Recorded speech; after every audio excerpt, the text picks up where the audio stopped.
Okay, Mr. Secretary, can you take the roll? Ms. Cherry, Present. Dr. Connors, Present. Mr. King, Dr. Nelson, Present. Mr. Patel, Mr. Patel. Yoo-hoo! It's a slight delay. Oh, okay. Ms. Rivers, Present. Mrs. Salgado Cowan, Present. Ms. Smith, Here. Ms. Stafford. 8 present. Thank you, Mr. Secretary. Hereby be it known that the Piscataway Township Board of Education has complied with the notification requirements of the Open Public Act for the announcement of this meeting date and place on April the 19th, 2024 in the following manner. Posting of the public notice on the posting board for the Board of Education in the Administration Building. Email notification to the newspapers serving Piscataway, the Home News Tribune, and the Courier News. Email notification filed with the municipal clerk at the municipal building on Hose Lane. This meeting is being videotaped. The recording is not an official record or supplement to the minutes and is intended only as a source of information that the public might utilize at a later date to familiarize themselves with the board activities. Executive session. Be it resolved that the board adjourn to executive session for the purpose of review and discussion of personnel agenda, litigation, HIB monthly reports, and other matters pursuant to law NJSA 10:4-12B. Can I have a motion? So moved. Can I have a second? All in favor? Aye. We're in executive session.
resolved that the board reconvenes to public session? So moved. Have a second? Second. All in favor? Aye. Hi, good evening, everyone. Tonight, students, we have a presentation coming to us from Norwood Elementary School and highlights their peer mentors program. And here's their principal, Brian Volt, to tell us more about it. Good evening, and thank you to the board for having us here tonight. I'm Brian Voigt, principal at Norwood School. We have members of a special program that we started at Norwood last school year. It's our Peer Mentors program. It was started by Mrs. Terry Lynn Radigan, who's a learning consultant on our child study team. Also, Dr. Sarah Abudara, our counselor behaviorist. She cannot be here tonight. We have a brief video to tell you a little bit more about the program, and then you'll hear from some of the peer mentors in their own words.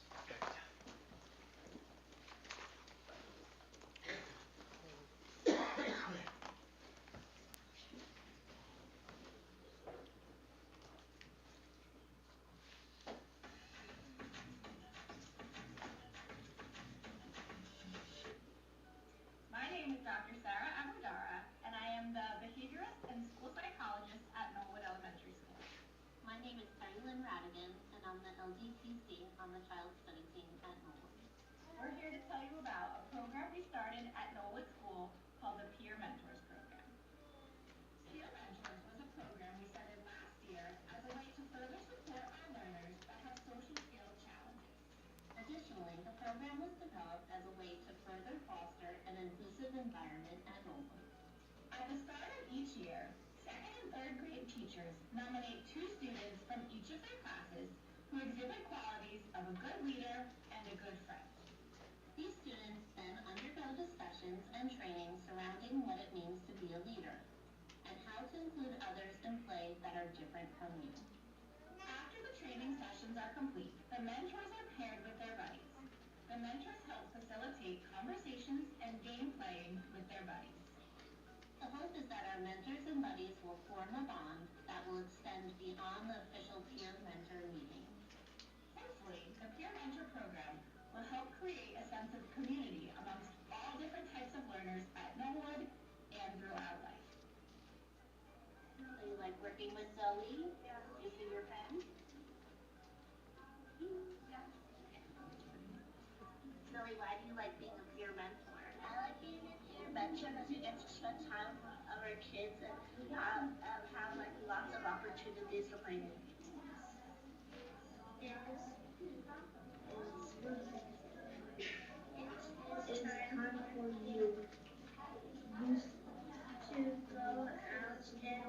out into the world. Why do you like being a peer mentor? I like being a peer mentor because you can play fun activities with your friends. I just found out, Jerry, that you're a peer mentor to some of the younger kids. So what are some of the things you like to do with the younger kids? Play with them and teach them how to speak instead of shy or something. Oh, that's a great idea. How about you? What do you like to do around here as a peer mentor? When I'm a peer mentor, I like to play with the kids, with the new kids, and then it's like being like a really small teacher because you're teaching them. Wow, excellent answers, guys. Olivia, do you like having somebody read stories to you? Yes? Okay. And why do you like being a peer mentor? Sometimes other people understand the game and other understand the games. Excellent. Thank you for taking the time to learn about the Peer Mentors program at Norwood School. We are proud of how much our mentors have learned in such a short time this year and looking forward to what the rest of the year has in store. We can't wait to continue to grow the Peer Mentors program here at Norwood School.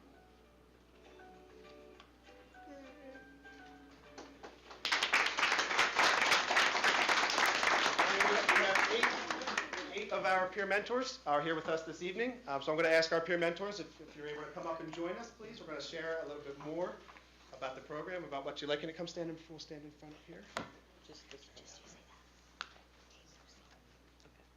a minute. Yep, straight line right across.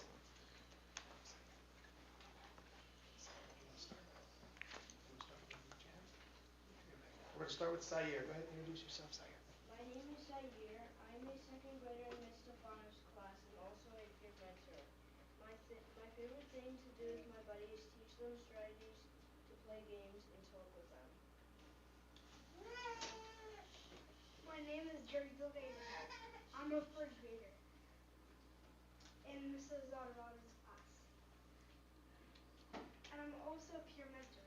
My favorite part about being a peer mentor is teaching my buddy how to play games and coloring. I also like helping them to learn how to play nice with others when I see them in the hallway, I say hi. Good job. Good job. I'm in second grade in Ms. Galan's class. I am also a peer mentor. As a peer mentor, I'm a leader because I help people who need help inside Norwood and outside Norwood always. Yay. Good job. My name is Ellie Fisher, and I am a third grader in Miss Luca's class and also a peer mentor. My favorite part about being a peer mentor is getting to meet new buddies and be able to get special privileges, like to do activities and set them up, get to meet and help kids to make them better and to work together as a group. My name is Eva, and I'm in second grade in Miss Gelati's class. I like being a peer mentor because it is fun and we get to help people. Being a peer mentor means I am always kind. My name is Kyra Palaver. I am part of the peer mentoring at Norwood School. I am happy and excited that I can help kids that need help and I can learn from their experience. I'm glad that my teacher of my school picked me. I hope that I can make all of you proud. Yeah. My name is Eva. I am a third grader in Miss Metro's class and also a peer mentor. The most important qualities that a peer mentor needs to have are to be kind, to be respectful, and to be helpful. My name is Logan Alamanco. I'm a third grader in Miss Luca's class and also a peer mentor. My advice for anyone who wants to be a mentor is be kind, respectful, and help others who need something that they have trouble with. Awesome job, guys.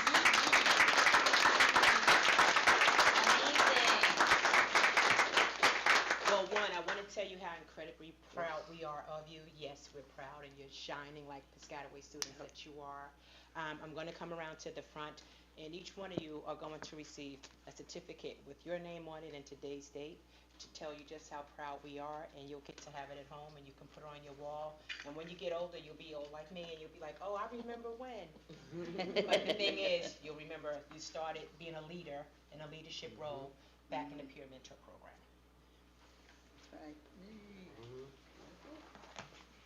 And I haven't met you all yet, but I'm Nancy Salgado Cowan. I'm actually your school board representative. I'll be coming to some of your events this year. Okay? Do you all want to come forward and turn around so your parents could take pictures? Come Yes, on, they're all of you dying come to forward take your by the picture. come forward by the table and turn around. Yeah, we'll let mom and dad and them take the pictures first, then we'll give you a certificate, then they'll take another picture. They have plenty of pictures.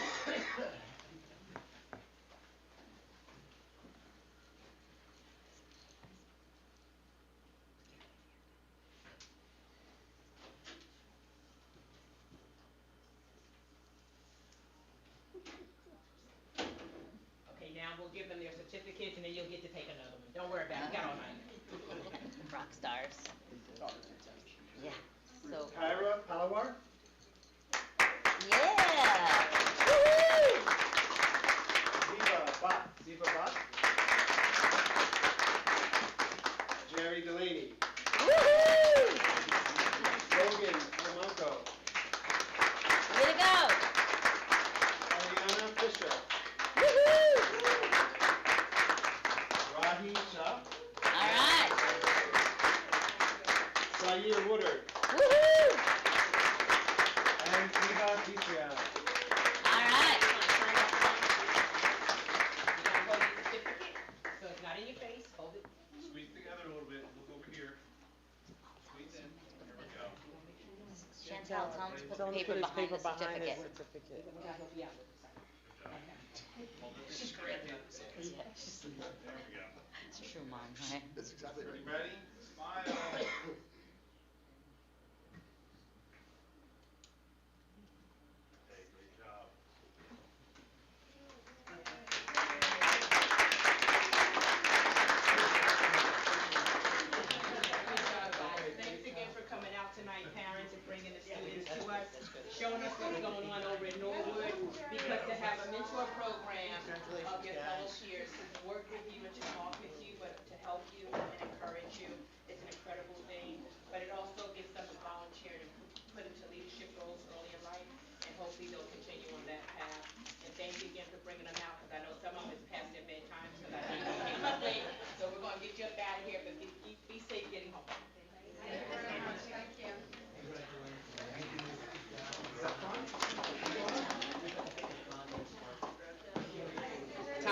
drive all night.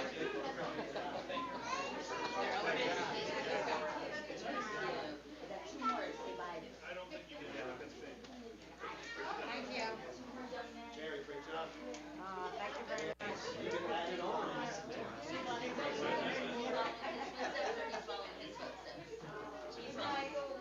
Yeah, he's so good job, Mom and Dad.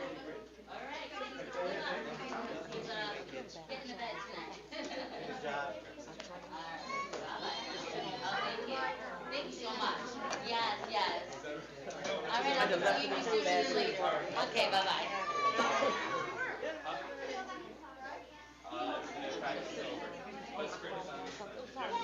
You're good. No, you're good. I was just running by. I'm good. That was so invigorating.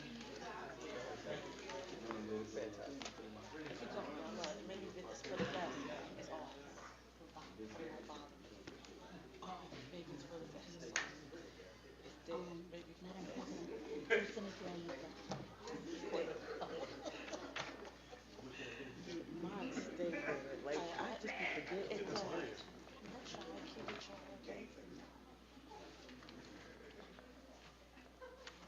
Okay, now we've had our elementary kids. Now we're going to go to our high school senior, and our senior representative is Miss Tom B. Hello. So it's just me tonight. Unfortunately, Tyler had a game, so he couldn't make it. But happy February. A lot of fun things happening at the high school, especially for Valentine's Day. So to kick things off, the choir is having their $5 singing grams. Key Club is also having their grams. GSA is holding their rainbow grams. And HOSA is also doing a donut sale tomorrow. So that's really exciting. Speaking of HOSA is also finishing up their sponsorship runs. I believe this Saturday is their second to last. So they've been doing this for about like 3 to 4 months now. So this has been a really exciting experience for them. A lot of the kids go, and it's really nice to see people go and interact in the community. Also, exciting news on HOSA. This year marked Piscataway HOSA's first attendance at the newly introduced NJ HOSA Central Regional Conference. They had nearly 40 competitors this year, which reflects a great increase from previous years. Competitors traveled to Keene University for testing. They enjoyed lunch and networked with other chapters and state officers while also embracing the spirit of competition. Piscataway HOSA just continues to expand, and it's really nice to see how actively involved they are at the high school. Moving away from HOSA, the Day of Dialogue Equity team here at the high school recently got approved for the No Hate in the Garden State proposal, which essentially is a proposal for the New Jersey Office of Attorney General, which is a competition. So that's really exciting. We are planning to implement our project, so that's something to be on the lookout. As well, right in center of the superintendent's report, you'll see SAD, which I'm actually the president of, so that's really exciting. So SAD, Students Against Destructive Decisions, is a new club here at the high school, and we have been collaborating with the Piscataway Police Department on the Safe Streets campaign, and we have a lot of exciting things coming up this month. So starting off this Wednesday was supposed to be our What to Do When Pulled Over event, in collaboration with the Safe Streets campaign. However, due to the weather, it is now postponed to February 26th. And we're really encouraging students and families to come out, especially because it's really informative. Like, what do you do when you are pulled over? I think that's really important. So that's something students are really looking forward to. As well as we are hosting a collaborative event next week with Chick-fil-A at Wednesday. So in case you guys are hungry, please stop by. We will be marketing and also helping give out the food, so that's something to look forward to. As well as this Monday, we just had our bucket filler event, which essentially just promoted good notes and collaboration here at the high school, and we will be delivering those messages tomorrow. So that's also all the fun things that are going on with SAD right now. Girl Up, they are hosting a girls' night on February 28th in the Commons, just to promote bonding with one another. They will be painting tote bags, making slime, and just chatting, so that's something to also look forward to. Chem Club is hosting an event with Dr. Connors on Wednesday, February 26th. So definitely stop by if you'd like to see Dr. Connors talk about his experience and his PhD in chemistry. So that's something really exciting. I hope I show up. FBLA had their second High School Heroes last Friday at MLK Intermediate School, just again promoting entrepreneurship, teaching about financial literacy, and in presenting to 4th and 5th graders. Always a really good time. I know the students absolutely love that, and it's really fun to see the high schoolers come and interact with the intermediate kids. FBLA SLC is coming up very soon. I feel like I've been mentioning this quite a lot, but every month it's coming closer and closer in time, which will be March 10th to 12th. So a lot of preparation for that, all the students. I believe this year we have 118 students that placed, which again is the largest we've ever had. So a lot of preparation for that. National English Honor Society is hosting their Read Across America field trip in the upcoming weeks. I believe it's March 6th, I want to say, the first week of March. Again, a really good way of getting high school students to go interact with the elementary. And on that note, Safety Ambassadors, which is the program here at the high school in collaboration with Robert Wood Johnson, they had their first presentation to Randolphville Elementary School last Friday, and this will continue until April, which then they have like the summit in May. But again, really nice, really important, focusing on all the safety topics here at the high school and just safety in general. Spring sports are also coming up. I know track, oh, I'm blanking on them. All the fun sports are coming up right now, so that's, again, something to look forward to. Incorruptible Us, which is the Vaping and Tobacco Prevention Club here at this high school, which I'm also the president of, so that's really fun. We're planning our next big meeting, which is next week. We're finally trying to expand as much as we can, and today we actually had a lunch event, just promoting messages and focusing on tobacco and vaping prevention. Last but not least, Science National Honor Society is hosting their Science Night, which is a huge hit of the year. Essentially, there are over 500 attendees from Grandview, Randolphville, Norwood, and Eisenhower elementary schools, which get to experience the interactive experiments and demonstrations hosted by Science National Honor Society. It'll be taking place next Friday from 5 to 7 p.m., so that's February 21st. And they'll be talking about sciences from all different fields, including environmental sciences, engineering, chemistry, physics, and anatomy and biology. So some of the things that they'll be doing is volcano eruptions, elephant toothpaste, slime creation, which I'm doing slime, so I'm really excited about that, and making towers with Legos. It is a great opportunity for the students to come and see what the sciences are offered here at the high school and what we do to promote science. On behalf of the Science National Honor Society, we'd also like to invite the Board of Education to stop by and check out the really cool event and see what all the students are up to. So that concludes my report. What was that date? I'm sorry? February 21st. Thank you. From 5 to 7 p.m. 5 to 7 p.m. Thank you so much, Tom V, for all the information. Yes. You will definitely see some of the board members up there on the 21st, I'll be without a there. doubt. I'm sure. We're gonna put Dr. Connors to work, don't worry. I'll wear my lab coat. Oh, good. Right in the Oh, spirit. no, we're not letting you go that far. But I know you have work to do. Thank you for coming out and updating us again on everything that's Get home going on at the safely, high yeah. school. Thank you. And get home safely. It was good seeing you. Absolutely. Okay. Next, we have the President's Report. February is Black History Month, a time for us to celebrate all the important contributions made by African Americans to our community and our nation. Our role as school districts is particularly important in this effort to make sure our children learn about the great men and women when they are young and continue to build on that knowledge as they grow older. Our schools, many celebrations, observations, and lessons for Black History Month are available to be seen on our website. Black history is an American history, so our administrators and teachers work hard to celebrate this diversity throughout the year. But this month it's important to emphasize figures who may have been historically overlooked and deserve our respect and recognition. Congratulations to the SAD Club for making a great impact in its first year at Piscataway High School.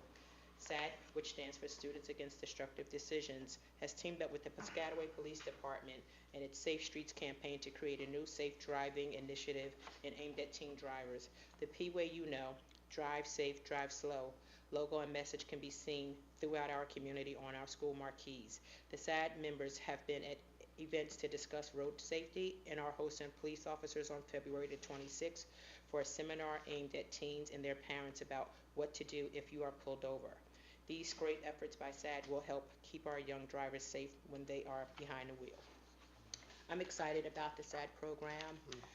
With a house full of teenage drivers, because I still call them teenagers. It's very scary. I see some of the kids leaving the high school that scare me even more. But just to give them the reality of how 1 second can change their life forever, and that if they, for some reason, accidentally hit someone, unfortunately, if a death was caused, and that they could be charged with vehicle manslaughter, would break my heart. So hopefully a lot of the students and their parents come out just to listen and see what they can learn, and try to encourage their students to slow down and take their time, and wherever they're going, it's okay to get there late, or they should have left yesterday. That's just my philosophy, and that's all I have for my Madam president's President, is there a Mothers Against Drunk Drivers group? Do we have one in Piscataway? I can't Because answer that, part of not the that I'm school- aware of, no. Something out of high school? No. Next on the agenda, we have the superintendent's report. All right, thank you very much. As always, check out our superintendent's report online at our superintendent's corner. This month highlights include our winter sports update. Rotary Club is fantastic. We appreciate their donations every year. They continue the tradition of giving our third graders dictionaries, and I know some of our kids, they say they still have them when they're in high school and beyond, so we really appreciate the partnership with the Rotary Club. Our PHS Science alumni coming back to speak to our current students, which was great, and many other school activities. So when you get a chance, please check that out. Yeah, it was thick. Yeah, it's nice. Yeah, that Black History Month and then Yeah. the sports update. So Mr. Miller's doing a fantastic job. He's got a big role tonight, so we're going to put him to work too tonight. So our district has taken many positive steps to communicate with our community, different languages, different ways. Our next step will be a change in our messaging system, which will have many different facets for families to be able to take advantage of, and ultimately a website change, which again will help the communication through our district. So here tonight to present an overview and what our next steps are is Mr. Gary Miller, Mr. John Bartroff, and then when they're done, we'll explain kind of what's next and what families should expect as the week and next week roll out. So Gary. Thank you. So yeah, we wanted, some of you are aware already, but we wanted to formally introduce you to Parent Square. Yeah, there's a slide display up there. I got it. We're going to be launching this next week as our new district communication platform to keep staff and families informed and engaged.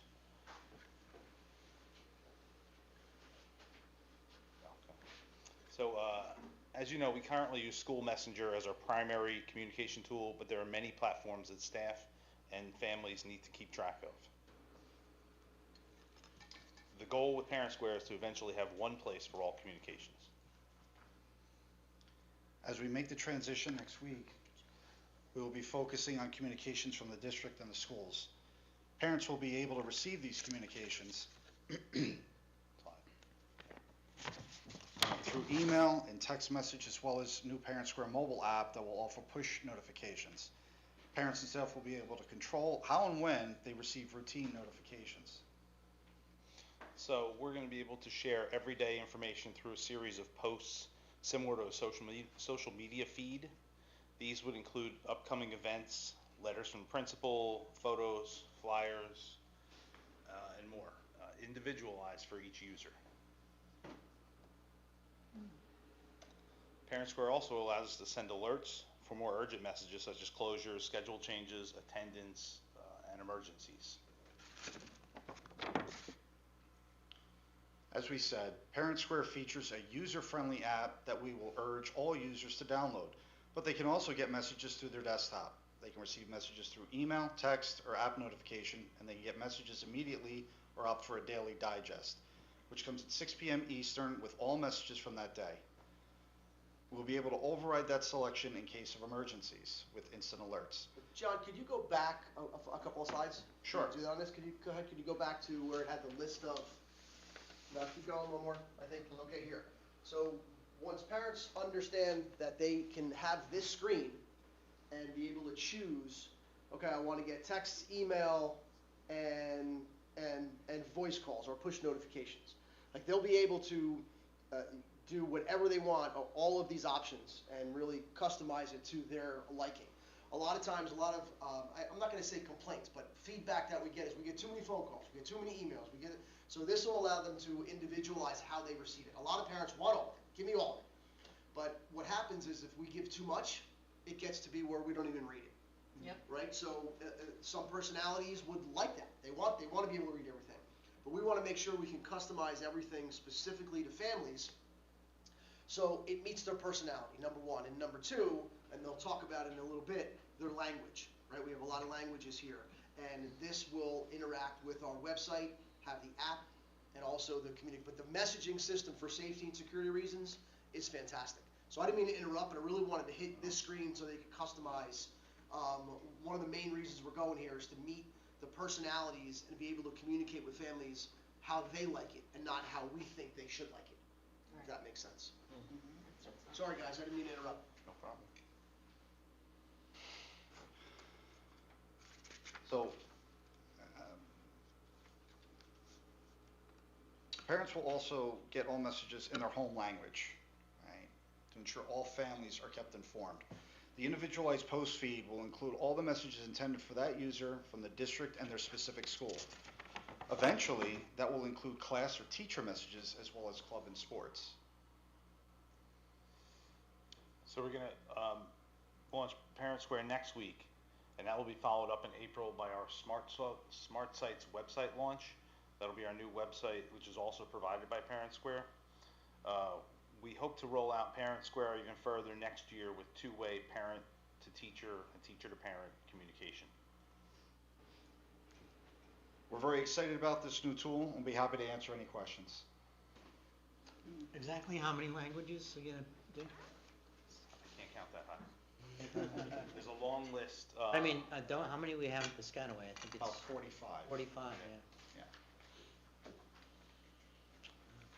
One of the features that I thought was very interesting and important was that even though the original text or the article or whatever, the message is created in English, when the user, the parent, speaks a different language, they're going to see it in their own language. I think that's phenomenal. Like, that's really cutting edge, and that really shows the commitment that our district has to being advanced and on the edge of what technology is all about. So Gary explained to me today that he could put a link in the Parent Square and how they receive it. They could receive it like this, or they could click convert, and the entire text of this will be converted to their language. Yes. So I mean, That's amazing. It's just fantastic, right? So Yeah. we really want to be able to say that we're doing everything to be able to communicate with our families and make them feel comfortable. And the fact that all these resources are available, now they can actually see them. So it's fair. These guys have done such a fantastic job. You two, I can't thank you enough. This is for board members as well as administrative staff or anyone who wants to download the software? Yeah, so go ahead. Yeah, so this is pretty much the entire Piscataway school district community. Okay. So we'll all get an account. How is this going to work? How is that like? So when you say we're launching it Tuesday, what does that mean for the end user? The end user will receive an invite to participate and sign up with Parent Square. Mm-hmm. So we already have our parents, actually, the district, all populated within the system. So it's a matter of just getting you connected and you're on. You'll start receiving communication. So this will, what we use School Messenger for, will now Parent Square will replace. However, we'll still have transportation messages. We'll still go through School Messenger. And attendance for a little bit? Attendance for, President, I have a question for Mr. Bartram. Yes. Can you hear me? Yep. Yeah. So when this system goes active, does that mean that whole system will no longer be in use immediately, or for the time being, while parents are signing up for this new site, selecting their communication preferences, would you still be sending out messages through old system? So for example, this week we had snow events, messages went out via email and phone. Would that still continue for a time being? We're gonna, when we switch to Parent Square, we're gonna just go to Parent Square, but it doesn't mean if you haven't signed up for an account that you won't get the messages. The emails and texts will still go to everyone, and those emails and texts will prompt them in there to sign up for the app. they'll get the messages whether they sign up or not, but it'll work better for them once they sign up. I think the superintendent asked about attendance before. You didn't get to finish that? Yes, attendance will go out through Parent Square. Okay, thank But you. they'll still receive that. How will you keep track of the number of parents or people that register? Will there be an opt-out as well? Or is it, how are you gonna be able to say of our population of this many people that we're currently communicating with, in this first week, 10% signed up, 15%, because you're relying on them to sign up and register. So how are you going to make sure that the people, Yeah, we will get all that data feedback from our Parent Square hub. okay, Like I said, whether anyone signs up or not, the emails will still go to them. It's just the email will then And prompt them. emergency calls as well, snow calls, if there's a, emergency at the school, something like that, it'll still go to them. right. But they would not have customized it to receive it how they want it. I'm just saying, I imagine them here Yeah. 2 months from now and say, well, we launched this on February 20th. Yeah, right. And it's been doing it for 2 months. We've only got 45 people that have actually read 45%. And they can break it down by school and Okay. things like that. Yes, we're able to obtain those analytics to be able to see that. Okay. I have a question. Schoology is gonna be housed in that too, or like Schoology- everything is gonna be housed into the Parent Square? So Schoology will continue to be used for communications, predominantly for teacher-parent communications, until we're ready to turn that piece on for classes. And then we will switch over the teacher-parent communications over to Parent Square. We don't see that happening, we don't see that happening quickly. We want to make Now, sure the people students are will used still to. stay on Schoology, Mhm, have yep. access? And Schoology seesaw is the younger the- grades. Schoology is the learning management system, so they're gonna be doing their classes, their courses, and communicating with their teachers through there, no matter what. Anything that would be outside of that would be some of the club activity, Yeah, I saw the building PTA basic- thing on there. Exactly, that you'll find more through Parent Square. Yeah, and when you see ultimately the website changeover. That's and great. how the app works with that and all of this, it's seamless. It's really end user friendly, and something that takes the communication to another level. Yeah, How post secure is through Parent Square will automatically populate onto the website, so. How secure is it in terms of cybersecurity? It's secure, and it follows Ferguson law. From the CCCR vantage point, we had Gary and is in a part of our meetings, and so we had a really preview of this because that committee really tries to see how we can better communication, what are we doing with communication, so we kind of got a glimpse of what was going to be coming, and the parents that are in that committee really loved what was going to be coming in the future. And they were like, why can't we do it now? It takes time in education to get things done, we all know. So it does very small sampling of parents, but I can tell you that as a vantage point of, culture and climate and community, it is only gonna up our relatability, our engagement, being seen, just the knowing of all the things, and keeping it in one spot, or in one square. Well, it says Parent Square, but this has nothing to do with, the students have their own laptops and so on. Yeah. So they don't have access to this at all, or? There is an aspect of it called Student Square Right. that we're holding off on Oh, until. so there is a student square and, Yes, there is a student-to-teacher communication piece as well. cool. We're starting out with the district and school messages going out to parents. We're hoping to eventually roll to teacher, parent, Sounds and great. possibly teacher, student. How much does this cost? I don't remember. They can give you the exact figure. I just wanna know, I mean, I have a ballpark. We vetted several proposals, I don't remember this one. but I mean, are we voting on this tonight, or is it No, already? we already. It's already this approved. is- Done. Started. This starts Tuesday. This is launching time. We're at the launch. But way There's past no how much there's no is stopping this.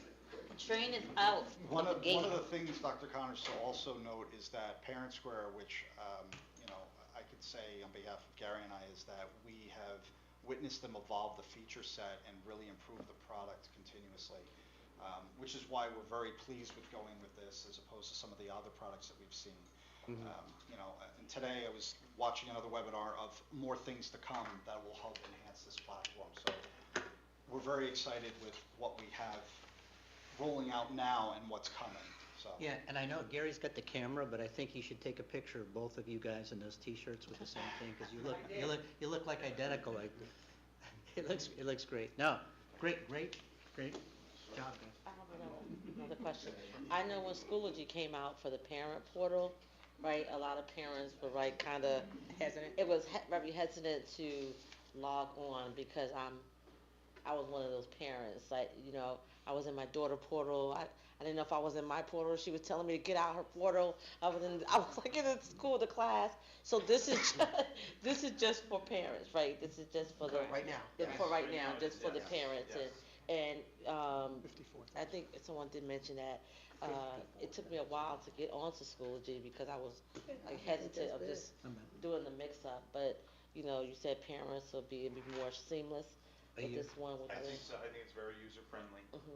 You'll get an invite, and there's a big button right on there, so sign up, you know, start your account here. Okay.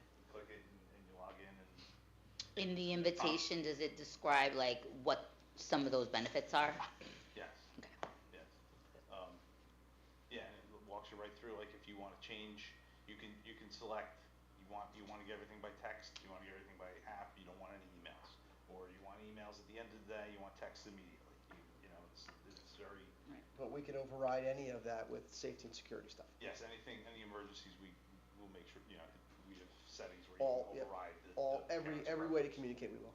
But I really like that you can get the digest, because if there's multiple messages coming out, people sometimes feel overwhelmed. If they get one digest at the end of the day with everything in a list, then I think I like that possibility for people who prefer it that way. And to be transparent, the business administrator just told me it costs $54,000, so. Anyway. Per year? That was for the first year. It First goes down to 43 in the subsequent years. Thank Nice job, gentlemen. Thank you. You're also, Thank yeah. you. Thank you all. And you all have your buttons and stickers. Yes. Yes, I have mine on already. Help you spread the word about parents. I'm a techie girl. To help Spread you the word. We're communicating it. Yeah. Spread the word. Thank you, guys. To continue with the communication and equity and all things that we try to do to help families feel comfortable, our district takes every effort to ensure that we deliver as many experiences as possible for students, for staff, for families. We recently completed a district equity audit, and here to share some of those pieces of information and data we collected is Dr. Alex Gray. He has a few slides, right? We're going to try to get through them tonight, sometime tonight. I was joking with him before, so we'll see. But no, really great information, and what we do with that information is going to be really important. So, Alex. Thank you, Dr. Nelly. Ms. Pongrass just asked me how long is my presentation. I said it's a few more slides than the parent square, but we're gonna try to move through them pretty quickly. I wanted to start off, and I hadn't planned on doing this, but I received something in inter-office mail this afternoon. It reads, Dr. Gray, thank you for organizing the lesson led by the high school students. It was a great presentation, and the material was engaging and accessible for our students. All students were included and involved. It was a great experience for all. Thank you. This is from, Tanvi mentioned the FBLA had a high school heroes program, and so I work with junior achievement in our FBLA to coordinate that program. And to the point where when she said every student, 4th and 5th grader at King School, and we also did it in Arbor early in the year, every class has high school students presenting to them. This note of thanks that arrived today came from 2 of our special ed self-contained classes where we have high school heroes for those classes as well. And we changed the curriculum. We put additional students in there, and they have special training, and that was a custom note of thanks, unprompted, because that's what this is all about. Making sure that when we have programming, when we have activities, that we're doing the best job that we can to include everyone, regardless of their background or their experiences. And so I'm going to briefly go through the overview and timeline. the measures and demographics, celebrations, areas for improvement, and some general universal recommendations, as well as some next steps. Just as an overview, for those who are not aware, the equity audit is a very comprehensive process that we've undergone, and I'll go through the timeline in a moment that brings us to today, but it basically captured information from these 4 stakeholders, and that'll resonate throughout the presentation: students, families, faculty and staff, and leaders. This process began mid-2023, where we administered surveys, and I'll show the survey participant data in a moment. It went into October, where Dr. Lenise Stevenson came to a board meeting and gave the preliminary findings, presented that, and then we engaged in some policy and practice review, focus groups and interviews, the qualitative component, and then the final data analysis, which led to the end of 2024, us receiving the final report. And so this is a summation of that. Alex, I don't want to blow up any of your information that you're going to give, but we really wanted to try to get to the root of, are we equitable in every aspect of our district? So not only do we offer equitable courses and do we have representation, but are our athletics and activities equitable? Is our lunch offerings equitable? Are our policies equitable? So part of this process was to review all of those. And with the expertise that Lenise had, she was able to identify good parts and bad parts, or bad's the wrong word, but areas of improvement in all of these areas. So that's why you see policy and practice review, right? Are policies equitable, right? Are some outdated where we have to update them, things like that. So I didn't mean to interrupt, but I think it's important for that kind of breadth of what we did here. Yes, and no problem at all. And the final report is close to 200 pages. So this is a very, very condensed version of some more universal themes. You guys were supposed to read it before you got here. So these are like universal themes that will come out of universal celebrations for the groups, universal areas for improvement, and then we will drill down at another point by school in terms of what this means for each school, for each demographic group. But again, just keep in mind that this is a close to 200-page document that has been condensed to provide some universal feedback. So for the newer board members, because I pulled this folder before I came here, so what you're saying is that this November 2nd, 2023, that woman presented here about this, so this is a year later of what the findings were, is that what? Correct. Okay. Yeah, Correct. So this is the culmination summation of the final report. All right, got it. All right. And so the measures, and we're talking about the survey measures, again, captured information from our student population, families, faculty and staff, and leaders. And these are the areas, the key target areas that were gleaned from the surveys, that the focus points. And pretty much it varies, but the one thing that is consistent between all 4 is belonging. School belonging, families, do they have belonging, faculty and staff, as well as leaders? Yes.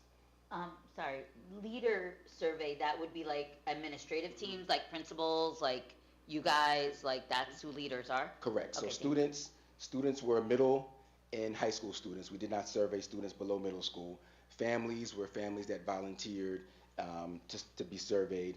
Faculty and staff were certificated and non-certificated staff. So teachers as well as lunch lady, secretaries, all, so there's a breakdown there. And then leaders were all like supervisors, principals, central office staff, and the such. All right. And so these were the response rates that we had. So we had close to 80% response rate for our students, grades 6 through 12. Our faculty and staff, 30%, which may seem low, but that is very strong for this type of voluntary. And the comprehensive survey, it was close to an hour long. So this is not a 5-minute, I went to Wendy's and how did you like the food, quick 5-minute survey. This is a long survey. So for 30% of staff to complete a 45-minute survey, that is excellent. Then we had 90% response rate for our school and district leaders, and close to 450 families, which again, we have about 7,000 students, but still to get 400 families, and to note that of those families, it reflected our population, ethnically, socioeconomically, linguistically, and that was the strongest point, is that those families that responded did reflect the demographics of our district. And again, these are the key areas: student engagement, family-school relationships, faculty and staff proficiency, and equity-focused leadership. So starting with student belonging and identity, again, middle and high school students, these are the key measures that were looked at: engagement, disengagement, school belonging, their classroom experiences, and how they identify in terms of their ethnicity, ethnic identity. And so just a few of the, again, general celebrations. Overall, middle school students tended to have a greater sense of engagement than the high school respondents. Female students, as well as generally Black and Asian students, had a little bit stronger senses of belonging in their schools. And then across all groups, generally students felt that their teachers provide clear instructions and they provide structured learning environments, and that was again across all groups. And then our Hispanic and African American students tended to have strong levels of connection to their ethnic identity, which is important for us to know, because that's a strong piece of who they are. We have to make sure that as educators we're understanding that in terms of how we provide instruction to them. In terms of some key areas of improvements that came out, engagement declined significantly from middle school to high school, especially with high school juniors and seniors. Male students, and some of these things may be surprising or not surprising, but male students in particular had much lower rates of belonging than the female students. Male students also had perceived that their teachers were less supportive. And again, we say perceived doesn't mean that they were less supportive or are less supportive to the male students, but male students perceive them to be that way, to support the female students more than the male students. And finally, again, generally, high school students reported lower engagement in terms of their ethnic identity than their middle school counterparts.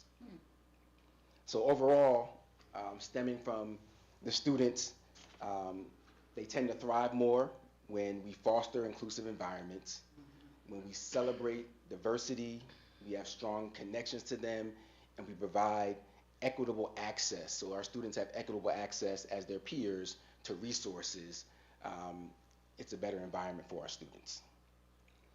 So again, some key points from our family and school relationships. These were the key areas that were measured in terms of in communication, which is a big piece that we just focused on with Parent Square, school engagement, barriers, institutional and personal, belonging, as well as ethnic identity as well for families. And so some of the celebrations, the things that came out strong in a positive way, families generally perceived that their students were engaged, all right, academically motivated.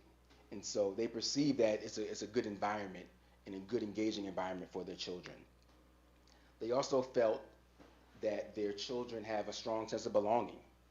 So families, and that's, as a parent, that is comforting to know. You want your child to feel like they belong when they leave you for school, and our families feel that. They also feel that they have a sense of belonging. So not only do their children, they feel that their children have belonging, but they feel like they belong in our school community generally.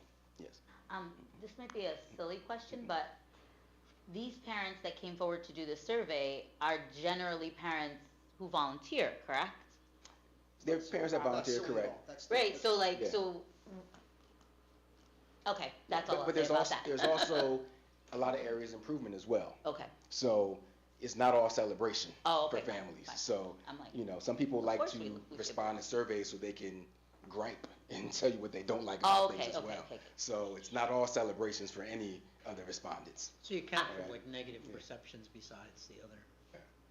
There's areas of improvement for every category. Negative perceptions. And celebrations for every category. Okay. Yeah. We start with the good. Right. Yeah, I always start with the good. And so some of the areas of improvement, family engagement, again, some of this is not surprising. Engagement decreases. And the one thing I want to note, for the student survey, we only surveyed middle school and high school students. So we don't know how our K-3s or our 4 or 5 students feel. But for the family surveys, it was pre-K-12. So we have data to break down for how K-3 families felt, how 4 or 5 families felt, how middle school families felt. So I Right. just wanted to clarify that this is for K-12, the family responses.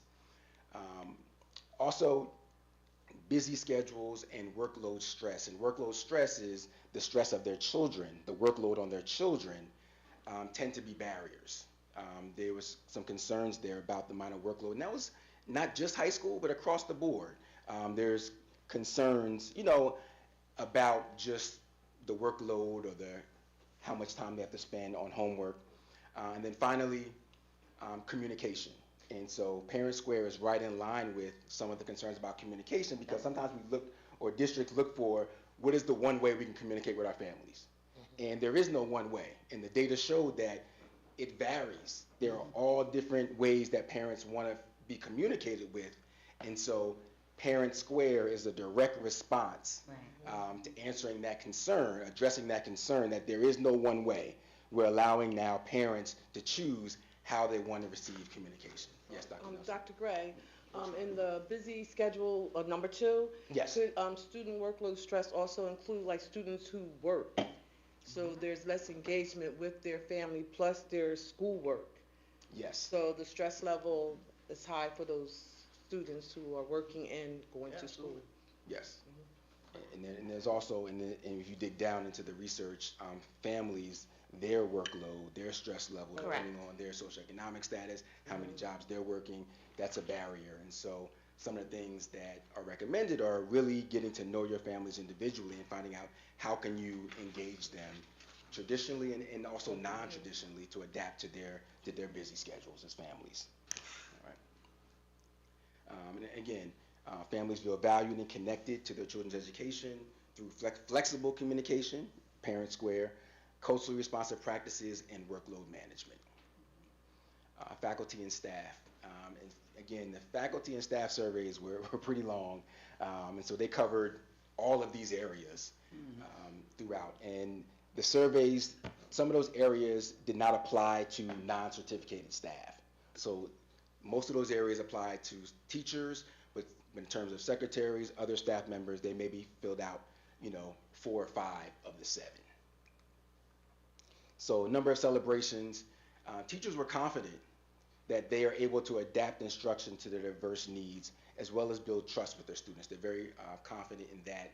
They also feel that they understand how to create belonging and inclusion, that they greet students, that they listen to their students. They felt strong about that generally as faculty. They also feel that they're pretty culturally responsive, that they acknowledge the racial differences, the different cultural differences of their students. And they also perceive that, they are comfortable here in this place of work, that they feel that they have belonging themselves. Our students have belonging, our families have belonging, but most of our staff generally feel like they have a good sense and strong sense of belonging as well. And finally, they have an awareness. They responded that they have an awareness of racial privilege, but it was particularly among our administrative staff, elementary teachers, and mid-career teachers. And so I didn't do a lot of breakdown by areas, but when we sit down with the principals, we can even hone in even more on what were the strengths or areas of improvement for your school or your level. What were the strengths and areas of improvement for you as a middle school principal or just middle school in general? What is meant by racial privilege? Awareness of racial privilege, understanding that some people have greater privilege based on their race, just like some people have greater privilege based on their socioeconomic status, things like that. Male or female. Yeah, Come to school with gender. different So situations just that understanding give that. a better or worse start. Mm-hmm. So just having an awareness that there is privilege, and there's different kinds of privilege, and some people acknowledge that, some people don't want to acknowledge that. But it's important to acknowledge, particularly when we're dealing with students and families from all different backgrounds, to understand that there are certain privileges, and what does that mean when we're interacting with others that may be different than us. Did you have a question? All right. You have a question, Dr. Nelson? No, I was just going to make a comment because I was just thinking about greeting students by their name, especially like in Piscataway. There's so much diversity, it's important that teachers learn their name. I'll be at home like spelling it out phonetically, Right. so I can like pronounce it correctly, you know. That means a Because lot. that means That's a so lot. That important. means you took the time to learn me and call me, so you're respecting who I am. But you see me as an individual. Individual, and not exactly.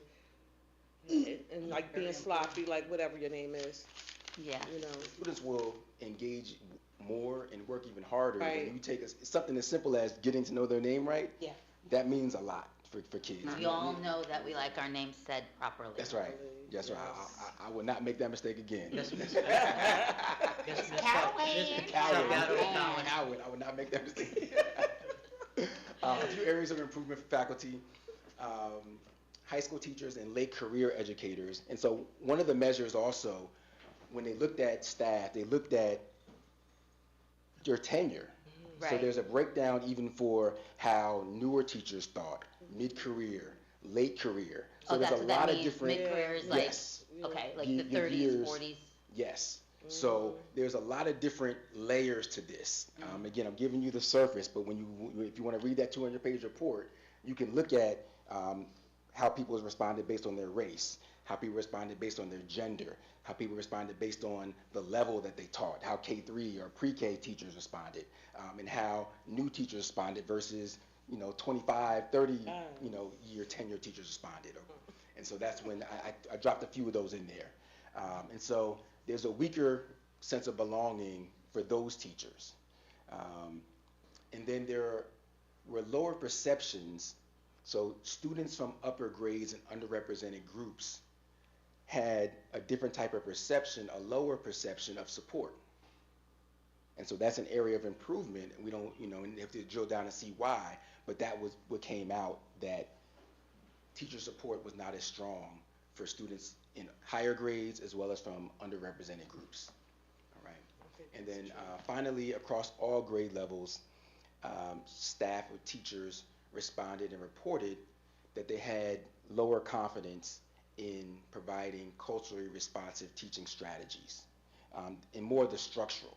So there's some relational culturally responsive teaching strategies, but there's also structural ones, and they had less confidence in the structural ones, like being able to adapt their classroom structure to accommodate the needs of their students, or fostering autonomy in students, or designing certain learning tasks based on greater choice, maybe to adapt to, the different needs of the students sitting in front of them. And so when we equip faculty and staff effectively and structure things the way that they should be, we help foster more engaging learning environments that empower all of our students. So we have to balance that involvement, the support, and the structure in the right way to get the outcomes that we want for our students.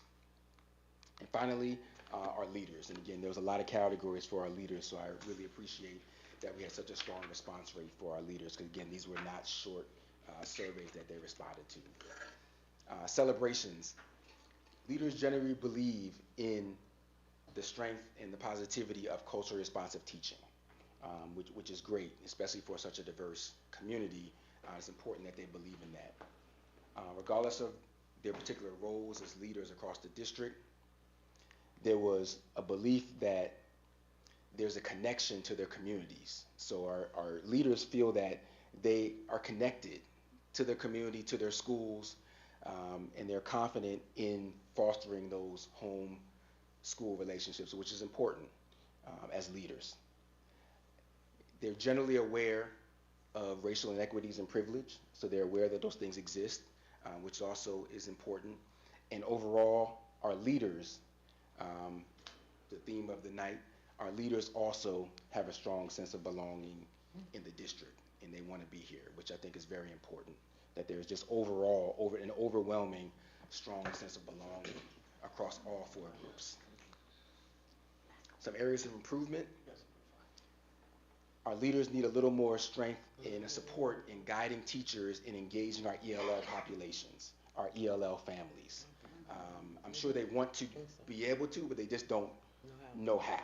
Right. And so we need to support them on that. Also in addressing assessment biases And it may not be something that's pervasive, but there are some biases in terms of assessments. Absolutely. And so we need to be able to recognize that and support leaders in helping address that, as well as helping their teachers provide culturally inclusive classrooms, so that all students, when they walk in and when they're in instruction, that it's customized for the varied needs and the varied backgrounds of the students. Additionally, in observing their teachers, they realize that teachers need support in integrating real life experiences into the classroom. So, which is important for kids. They like to know that you know the latest songs and know what's going on and things like that. They don't want you to act like them, but they want to know that you're aware of what they're dealing with as teenagers. And so there's some support that leaders need to be able to provide teachers in providing that. Yes. Well, I'm glad you mentioned, equity in teaching and instruction, but where are we as a district in having teachers reflect the diversity of our students? We're still working on it. Yes, we're working on that. How- So, I know. and that's Are we here? Are we there? It's a work in Yeah, and progress. It's not and a it's- level. yes. It's And it's tough because it's constant. not an overnight thing, because we don't roll over our entire staff every year to be able, it's a longer process. Because there's to attrition, help, right? So, we don't have, fortunately, we're not a district with a lot of turnover. right. Some districts have heavy turnover. We have, because our staff has a strong sense of belonging and want to be here, which is a great thing. We don't have maybe the turnover that some districts have, but we can take steps, continue to take steps, as I know Ms. Pongratz has. I mean, I just want people you to know. know that for years we've been trying, in terms of recruiting, to make this, the best we So possibly Tom, can. to just give you a little bit of an answer, if we look at the last 2 hiring years, we're probably at about a 50% minority rate, which is great, right? What we struggle in now more than the minorities is finding East Indian teachers, right? Which makes up Right. most of our population. Correct. So Colleen is working on a report that will be able to give you a little bit of a focus of where we are, but just those 2 little bits of information help out. We're very conscious of it, trying to make our staff resemble our students. Yeah, no, I'm aware of that, I'm just asking Yeah, in the sense yeah. that I know So there's a it's teacher like Alex said, shortage and yeah, it's difficult. but I'm just saying. we're moving along every year. We're doing a better job. But what I'm hearing him say is that the stronger Right. effort has to be put on the leadership to continually keep up with the Yeah. changing, ethnicities of the student body Yeah. and the changing cultural, contemporary conditions and what's going on with them. It's not only the students and their cultural norms that are changing, it's the teachers that have to put in, the leaders that have to put in the effort to keep up with them, because the students are coming and going, and those things are continually Yeah, changing. right, to build that And the foundation, right, leadership you're is exactly probably pretty stagnant. So the effort has to be put on them to, the leadership, that level, to maintain the contemporary, what's going on in the world. Yeah, and that's. a And that's big- hard sometimes as you're more stable and you're more, And that's a big piece to the study is both looking at hiring, Mhm. but also what are we doing with the staff that's here? Are we right, because helping they're gonna them? pretty much stay, and they're not gonna change So over. They're not there's gonna always be gonna on turn. be- Much more eloquently than I was trying to say. There's always Never gonna mind be the more, eloquence, we just wanna get No, it but done. you said it, that's there's always gonna be existing But staff. that's what I was thinking. So there's always gonna be more existing staff than new staff. Right, exactly. And so while you're trying to diversify staff, you can't ignore what are we doing to keep the current staff up to Correct. speed on the trends, on the cultures, on the nuances of the population. Correct. To make sure that they're, regardless of what their background is, because I say this often, none of us understands all of us. That's correct. So no matter who, as a black man, I don't understand all of the backgrounds of our community.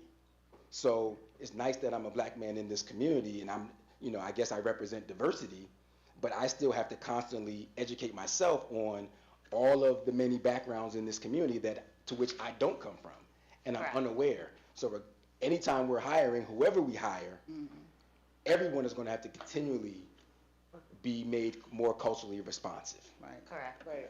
I saw a hand over here, Doctor. Yes. So I was just thinking, Dr. Gray, like that last little sentence in 3, parent expertise and cultural knowledge. I was just, you know, we're talking about bringing in more teachers that with a wider diversity, but also like that's a good statement, parent expertise and cultural knowledge, because from there, I know you think like me, a parent academy.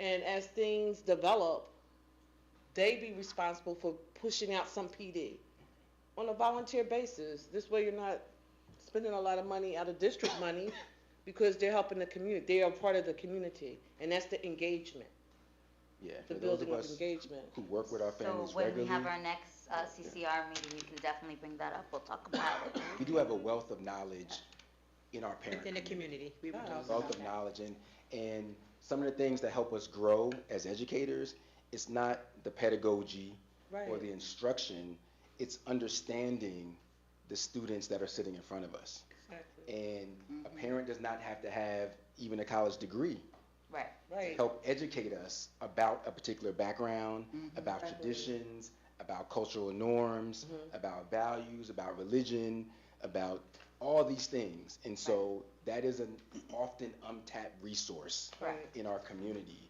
And so it's there for an area of improvement, because as leaders, it's incumbent upon us to help our teachers understand how to appropriately tap into. Doesn't mean every day a parent's in your room replacing instruction, but there are definitely opportunities throughout any given year where we need to do a better job of tapping into the parent resources Right. that are right there in front of us. So I'm gonna give you my vision. Okay. Okay. No. Can I get my pen We're out supposed to be to take getting notes? I know, but from his vision, I'm jumping onto it. So, okay, so let's say the Super Saturday, where teachers present PD to the community, and where the community presents PD to teachers and other families. This way, everybody's learning, everyone's learning. It's a large community engagement. If it's very successful, I'm sure you'll do it the next year. And I just think that that's something that could be done. You know, everything like Bridging that. Diversity Saturday. Right. See? All right. All right, let's do it. So we're gonna We talk. got a lot of work to do. We're gonna We set got up a a lot time to talk. And Yes. we're gonna, you know, because I can't be in the meeting, but y'all gonna plug me in. there you don't go. worry. There you go. Okay. Yeah. You know, we're So I'm wrapping up. We did that, but just If about we at, let you. at the end. That's right. Wrapping up. I know you may have a few more questions. These are just some universal, and again, there is a tremendous list of recommendations if you read through that 200-page document. Very specific recommendations, but here are some just universal recommendations. Enhance professional development on culturally responsive teaching, inclusive communication and representation, which again, Parent Square is really hitting on that. Supporting marginalized groups and understanding who our marginalized groups are. They're not always just the ones that we think. There are a variety of marginalized groups that we may not realize are marginalized groups, and it may vary by school. It may vary by grade band. Focusing on student, and I put in parentheses, and family transitions. So we know that engagement for students and even for parents tends to wane as students get older. There's the strongest in preschool and the least in high school. Correct. And so we talk about transitioning our students. Let's be mindful of transitioning families, because if we get families on board, then we'll get the students on board. So we have to consider, are we working hard to transition our families, or do we focus sometimes more on just transitioning the students? And then building strong relationships, and that means a lot of things. Student, staff, staff, family, staff, leader, all these relationships need to be strengthened. And then just ongoing monitoring and adaptation. And that word adaptation, realizing that I've been here 25 years, and this community has changed in those 25 years. And if I dig deeper back to as a student growing up here, it's changed even more over the course of I'm not even going to say how many years I've been a part of this community. So we have to continually monitor and adapt. as our community adapts to meet the needs of our community. And a few quick next steps. It's called a public-facing document that we want to have so that we know not many of us are going to read 200 pages. So I want to work with Dr. Stevenson to create a public-facing document, and working with Dr. Ranelli as well, to capture this in a way that's digestible for our community and not too much and too complicated, but they can glean the key points from this audit. Also, meeting with principals individually to share their school data so they can look at what things are pertinent to them for their building, their students, their staff. Focusing on improvement and recommendations that align with our school and district goals. This whole report, we kept in mind along the way, what are the goals here at Piscataway? What does our new strategic plan say? And this aligns to that. And we want to focus on those areas that align with what our community has deemed to be important. And finally, continue, and I didn't say start, but continue, because we're already doing many of these things to support our school and district initiatives that already promote belonging and equity for all of these stakeholder groups. We're fortunate that we're not starting. Some districts have to start this work. We are not starting, we're continuing the work that has already begun. And that's what the key point that I want to leave you with. All right? And again, just one closing statement, and I'll be happy to answer any questions that you have.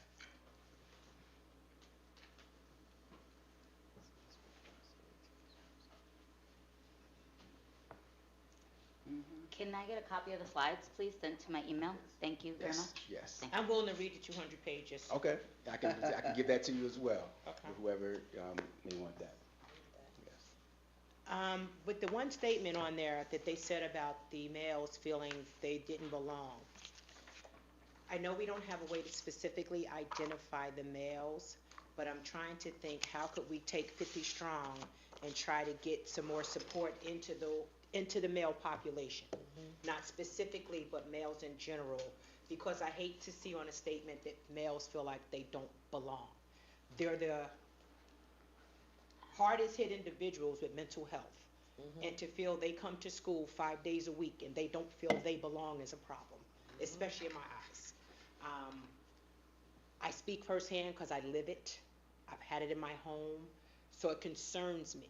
It concerns me tremendously, so I would really like to see what else we can do as a district to try to get support to them so that that feeling diminishes some to where it doesn't exist at all. Yeah. And what we'll do is we'll drill down even by level, because it's not all males. And then when we look through that report, you'll see some ethnic groups rise more than others in terms of that feeling. Which is why I told you I'm willing to read the whole 200 pages. So we looked at, that'll give us a better picture of who we need to focus on. Okay. And who we need to target. But we definitely need to come up with a game plan and an action plan immediately. Only because, like I say, it touches me and it frightens me at the same time. Because if they don't feel supported here, they may not feel supported at home, so where do they go? And Dr. Gray, the way I feel like I'm the board historian, but I feel that we need to take more of a proactive approach. And, I pull my folders from the past and I look at what we've done in the past. And to exactly what Dr. Gail Nelson said, is that we can't wait till we have like a racially charged event in our community or surrounding community to have what's known as an equity summit. You had an equity summit at middle school March 15th, 2022. But that was based on something that happened in the news with Bridgewater, whatever it is on. But I'm saying I feel that we have this 200-page report, but at the same time, we need to be proactive, like you're saying, to have those kinds of events. Yes. I agree. Thank you. Thank you, Doctor. I agree. Well, I'll tell you what I told them on a side note. Being teachers would have to come on a Saturday. I was thinking, what if we could plug out a little bit of time on a teacher inclusion day where they're here and they're doing trainings, and the training would be the parents giving them the trainings, and it could be at different, every school or different levels at different schools, but I think that would be the ideal day that we could capture. Right, because teachers are already here. They're already here, because I know if you come to me as a teacher and tell me, hey, you want me to come on a Saturday, I might not, but if I'm already here, well, that's you. But if I'm already here, and I'm already here for learning, and don't know what I'm coming in to learn, and I can actually have a parent come in and teach me something about their culture that I'm clueless about, but I won't acknowledge that I'm clueless about it, but I walk away from there a brighter person, a better understanding of that culture, then it's a win-win situation. Absolutely. But I do want to say this, for real, teachers will come out on a Saturday. I didn't say they wouldn't, I but know, I'm just, I know what you're saying though, because we are overworked, but to come out, like if you have groups of teachers working on something and they're really about that business, they're gonna come out. Because that's gonna be special to them. It's gonna be like, I can take my time, I can get things together, you know. They don't feel like they're under a microphone and I'm not being judged. I'm free to speak freely, talk, engage. It's showing your best self, your best practices. Dr. Gray, thank you very much. We appreciate it. Thank you. Thank you. Dr. Gray. Mr. Patel. Thank you, Mr. Patel. Next, we'll have Personnel, Labor Relations, Ms. Nancy Salgado Cowan. Thank you, everybody. Thank you. And she's my oldest friend here. She's my oldest friend here. Okay. All right. Be it resolved that the following motions identified as A through F be approved as presented. Mr. Secretary, can you take the roll? Dr. Connors? Yes. Mr. King? Yes. Dr. Nelson? Yes. Mr. Patel? Abstain Ms. Rivers? from A or Yes.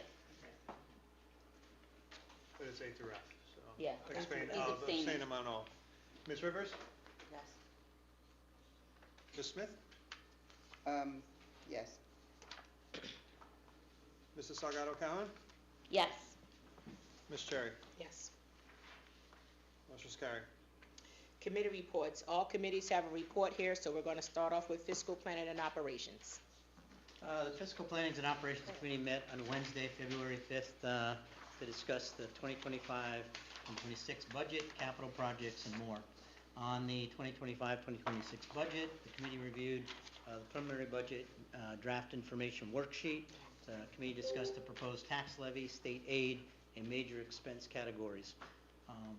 Kitchen equipment installation, the contractor repaired the electrical issue for the combi ovens in the Patton kitchen. All equipment is functioning, and final inspection is all that remains to close the job. Facility capital projects, Piscataway High School Media Center and acoustical upgrade projects.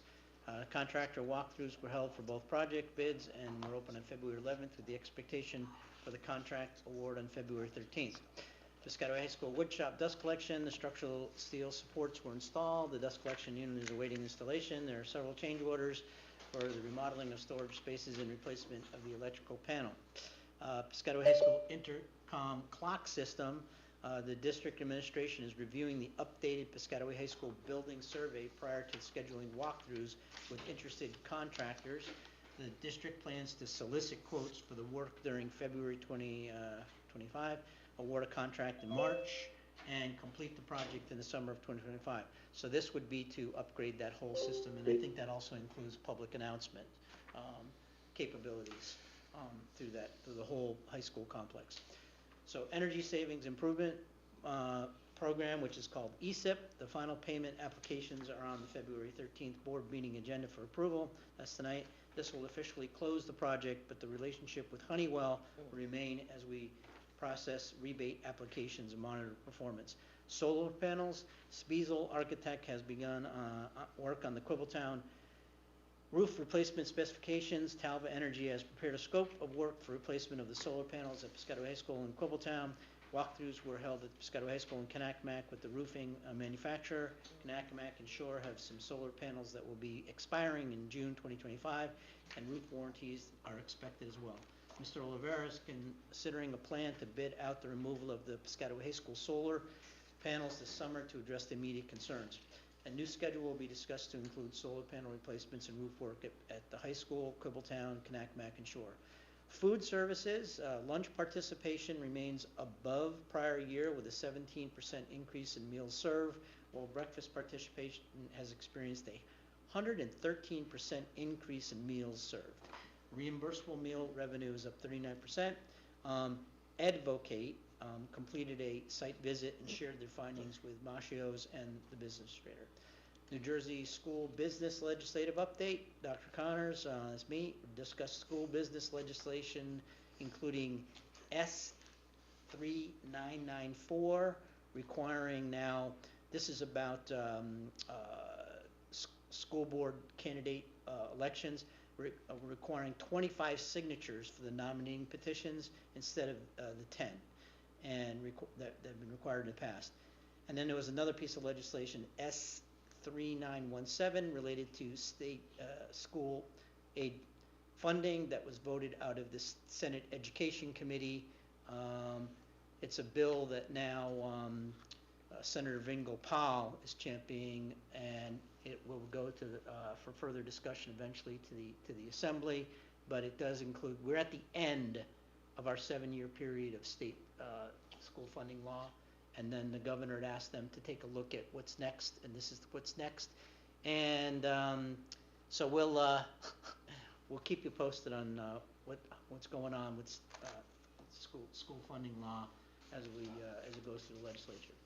Business office, the investment account, the committee reviewed the current balance on the January 2025 New Jersey Asset Rebate Management, it's called NJR statement, and current interest rates, Promethean boards, and pay. Oh, and by the way, on this one, this again, I just have to give credit for the thinking on this one to take money that we couldn't make money on, and now we can. We have the board administrator as in the policy that oversees this, but just to say that last year alone, on $20 million, we're up to about $1.2 million in revenue that we wouldn't have had otherwise. And water testing, the district has been conducting, the Promethean boards will be installed at Eisenhower, King, Cribbletown, and Shore. Painting bid specifications will be released in February, primarily for these 4 buildings plus Arbor, with contract award expected at the April 10th meeting. Water testing, the district's been conducting water testing for lead in accordance with the state mandates to occur every 3 years. Results will be posted and letters will be sent to school communities that have leads and exceedance of the threshold. Testing expenses are reimbursed by the state. And last, balanced literacy RFP. It's actually on tonight's agenda. The evaluation committee completed the evaluation process and we're recommending the adoption of a program at tonight's meeting agenda. And that's my report. Thank you, Dr. Connors. Policy and Legislative, Ms. Smith. The Policy and Legislative Committee met on Monday, January 27, 2025, to discuss policy updates and state legislative action. Mr. Rubin reported that the administration presently sees no need for a standalone policy on cell phone use, as it is currently being managed appropriately at building level.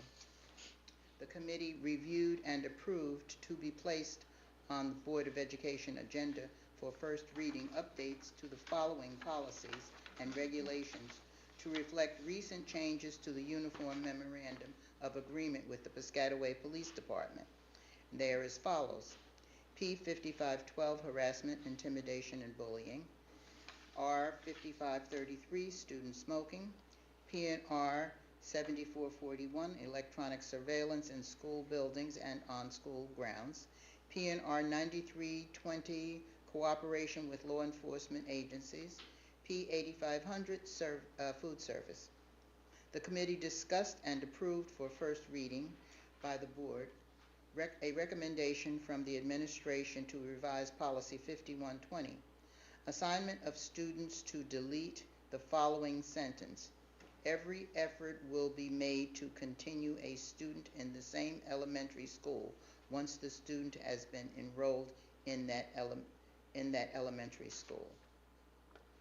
At Mr. Rubin's recommendation, the committee deferred consideration on the following policies pending further review by the administration and reconsideration by the committee at a future meeting. These policies that were deferred were P 5111, eligibility at resident/non-resident students, eligibility of resident/non-resident students, excuse me. P 5460, high school graduation. P 5516, use of electronic communication devices. P 5701, academic integrity. P 5710, student grievance. P 9163, spectator code of conduct for interscholastic events. With respect to policy 9163 in particular, the committee suggested that the administration seek the coaches' input on what they believe constitutes unacceptable behavior at their team's events. Mr. Rubin updated the committee on pending bill increasing the number of signatures required for nominating petitions. The committee discussed the need for clear protocols for district staff concerning federal immigration enforcement activity. Mr. Rubin reported that procedures already have been developed based on current guidance from the New Jersey Department of Education, which will be reviewed and modified as necessary to reflect any additional guidance from state authorities. And that's our report for the month. Thank you, Ms. Madam President, I just have one question. Go for And it. in the assignment of students in policy 5120, I know that that sentence was taken out, but in the next paragraph, it mentions that the superintendent shall assign incoming transfer students to the school in their attendance area of the residence area, provided the district's school or class size requirements. So is the class size requirement a separate document, or is it a So for elementary school, you have a policy not to go over 25 without Okay. me having to take some steps. Right. And the other grades are range. So why wouldn't we reference our policy and their class size? Can we reference the class size policy in that policy? Can you reference one policy in another? Is that necessary? You want to? Do you want to? I mean, we spend a lot of time in the past on Creating it. class size as an issue, and I think that we, to be more transparent, we should put the policy on, about class size in the policy. Which one is it, which one? 5120 and The first one, third okay. paragraph. Yeah, gotcha. We'll check it out, Dr. Connors. Thank you. I have a question with Dr. Connors too, when that sentence being striked out too. What is the rationale for that, In this policy? in this policy? Rationale for what? For why is it being, making every effort, you're taking it out? So if somebody moves into an area for Knollwood, but there's no room in any of the classes, we have to assign them to another building. So I instead of going over the policy that has the class size limit, right, we have the capability, or really you're giving, the policy is giving us the leeway to assign them to another building until a spot opens up in that building. And Loretta, that's why I'm asking to put that policy in there, because it adds more clarity to like why they're doing this. The reason why I was asking is that because also too, maybe a child has been at a school for so long, and then something happens for a reason, they have to move like in a year, and they have to go to a different school. I think that policy, though, I don't have it in front of me, I think it's about the assignment when they move in. When they move in. Only when they move in. Yeah, Okay. there's other policies that talk to that. Okay, That's not this that's one. why, thank you. So just to clarify I know we're not at the agenda yet, but 5120's on here for first reading. Yes. Does it want to be removed, or pending Yeah, pending the addition. insertion of a reference to the class size I guess policy, if you- or what's the? Verbiage.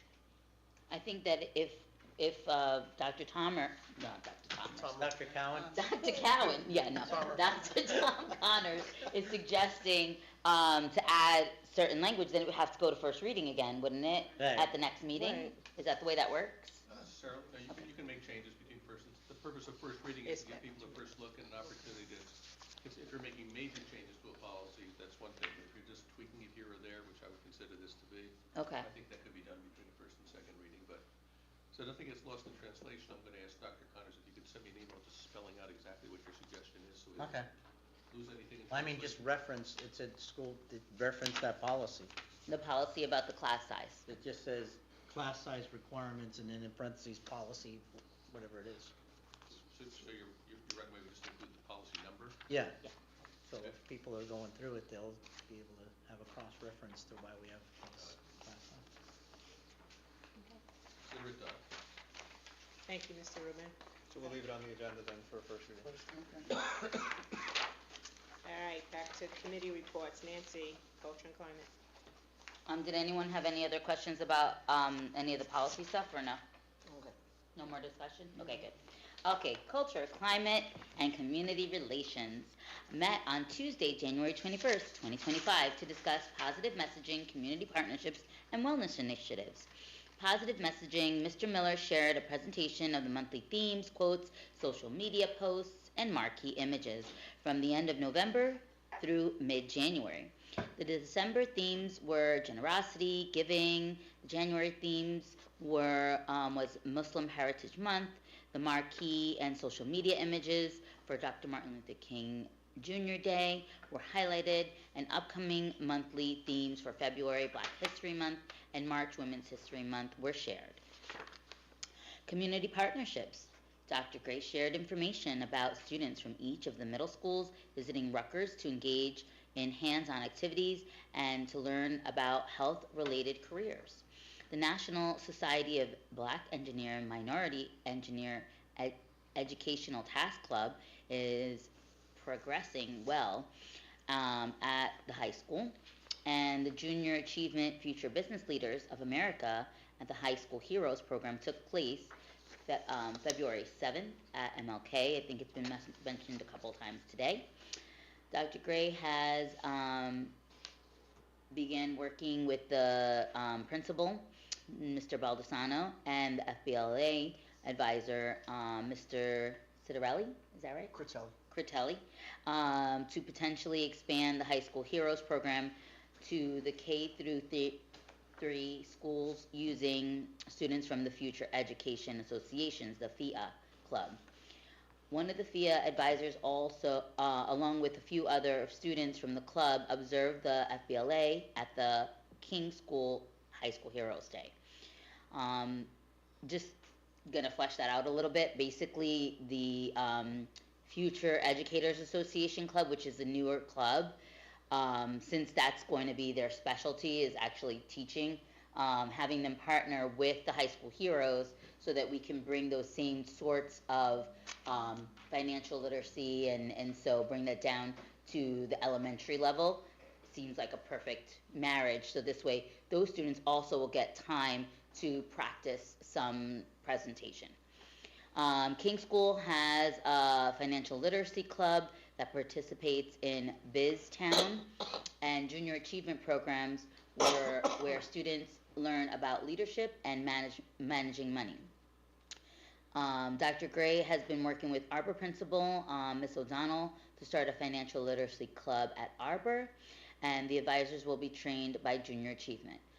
Also of note, just so that if anyone in the community doesn't know, this partnership with Junior Achievement, all of this is completely free to our district, so that's really, really great and relevant to us to receive this partnership where we get a wealth of activities and so on for our students at zero cost, which is just truly amazing.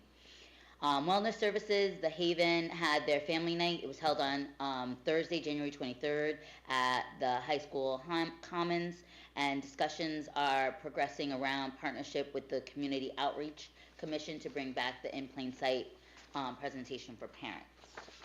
That's what we did in CCCR.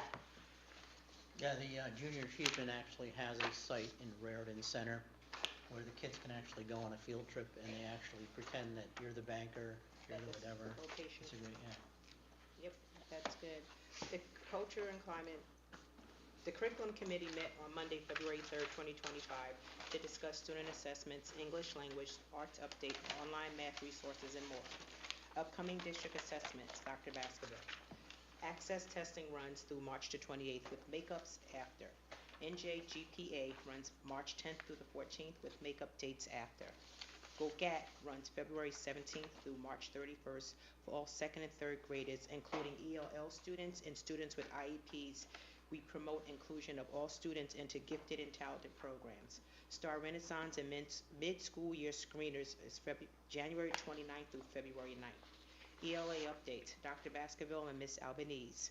ELA is shifting from the Readers Writers Workshop module to Science of Reading. A committee was formed to review the request for proposals regarding the eventual selection of curricular resource program vendor. The committee met February 4th to recommend the final purchase. Afterwards, administration will announce a calendar with parent workshops and professional development for students. The model will begin for the 25-26 school year. Data teams, Dr. Baskerville. Data teams have been formed at all district schools where the sole focus is analyzing multiple data points.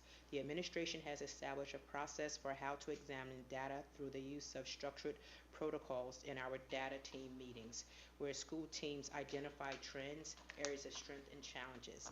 In addition to the academic data, with identified areas in ELA and math, the teams are looking at behavioral data. For example, grade 5 disciplinary and office referrals at our intermediate schools have decreased 33% at Arbor and 40% at MLK from the same period last year by examining the data through implementing appropriate interventions and strategies. Online math resources, Ms. Dayton. The district uses IXL as an online math resource in grades 4 through 8 and PHS. It works well for differentiations in the math classroom. It is versatile and student engagement is high. The administration will pilot its use in grades 1 and 2 for the remainder of the school year and will determine if there is something else we should consider and to make sure it is most appropriate choice for the grade level. Community-based science, Dr. Celebrezze. Including community and science education extends learning beyond the classroom, engaging students in real-life science for a deeper understanding. It is also strengthening partnerships for enhanced educational opportunities. K-5 science highlights include science lab visits, aerophonics grow towers, and visits from Karen Scholler, an MLK parent and genetics professor at Rutgers. Middle school highlights include synthetic frog dissection, relating phenomena within the integrated curriculum, and visit by Johnson & Johnson representatives to Kanakamak.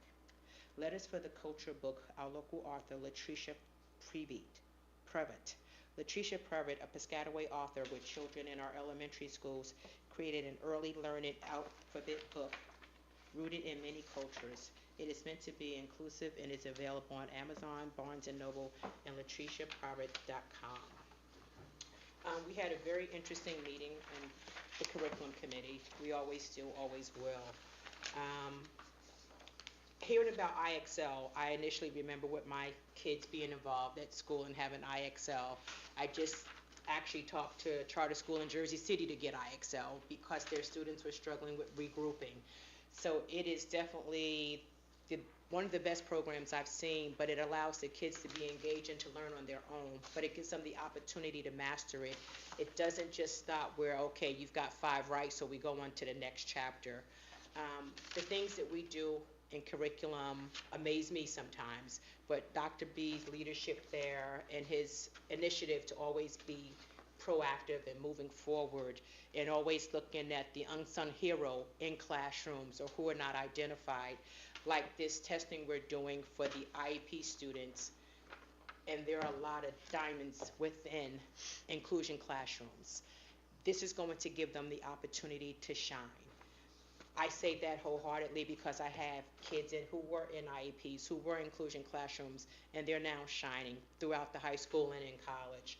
So if they're given the opportunity or given a voice of their own to voice what they know and how they know it, not just be put into a square and say, you've got to figure it out from the square, we'd be amazed at what we will see them achieve. And that concludes what we did in curriculum. Looking forward to our next meeting. Next on the agenda, we have approval of our minutes. Ms. Loretta Rivers. Yes, be resolved that the following minutes be approved as submitted, the reorganization meeting, January 2nd, 2025, and the executive session, January 2nd, 2025. Second. Mr. He said Patel said second. second. Oh. All in favor? Aye. Okay.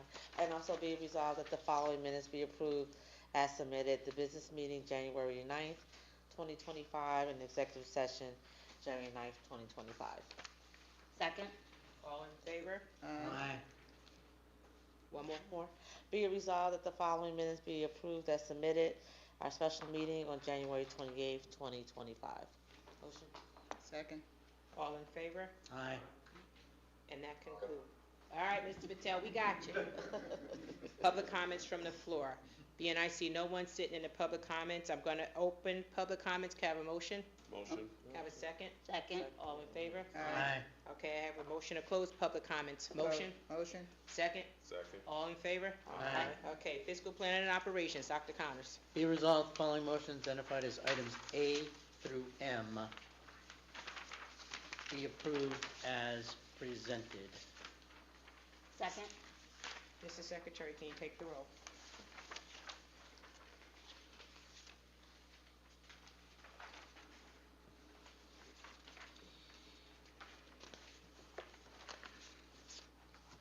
Mr. King? Yes. Dr. Nelson? Yes. Mr. Patel? Yes. Ms. Rivers? Yes. Ms. Smith? Yes. Dr. Connors? Yes. Mrs. Salgado Cowan? Yes. Ms. Cherry? Yes. Motion's carried. Policy, Ms. Smith. Be resolved that the following motion identified as item A be approved as presented. Second. Mr. Secretary, can you take the roll? Dr. Nelson? Yes. Mr. Patel? Yes. Ms. Rivers? Yes. Ms. Smith? Yes. Dr. Connors? Yes. Mr. King? Yes. Mrs. Salgado Cowan? Yes. Ms. Cherry? Yes. Motion carries. Colleen, will Mr. Patel be able to move this or no? He has a... Yeah.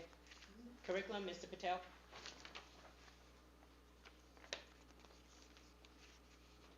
Be it resolved, hold on, let me see, I lost the pages. Be it resolved that the following motion identified item A be approved as presented. Second? Mr. Secretary, can you take the roll? Is there one, is this the one? I thought it was the next one, Tom. Oh, okay, all right. Mr. Patel? Yes. Ms. Rivers? Yes. Ms. Smith? Yes. Dr. Connors? Yes. Mr. King? Yes. Dr. Nelson? Yes. Mrs. Salgado Cowan? Yes. Ms. Cherry? Yes. Motion carries. Ms. Nelson? Be resolved that the following motions identified as items A through C be approved as presented. Second. Mr. Secretary, can you take the roll? But it's just the one where you, The next one. okay, oh, I'm Gotta getting get ahead of to it. myself. I'm getting ahead of myself. Calm down, I'm gonna let you getting ahead know. of- Okay. Ms. Rivers? Yes. Ms. Smith? Yes. Dr. Connors? Yes. Mr. King? Yes. Dr. Nelson? Yes. Mr. Patel? Yes. Mrs. Salgado Cowan? Yes. Ms. Cherry? Yes. Motion carried. Dr. Connors, this is the one. This is the one, all right. This is the one. He just keeps asking us to go what? Be it resolved that the following motion identified as item D be approved as presented. A through D. A through D? Okay. Be it resolved that the following motion identified as items A through D be approved as presented. A through C. It goes A through D. Go back and do D separately. We No, doing, the D we put in personnel.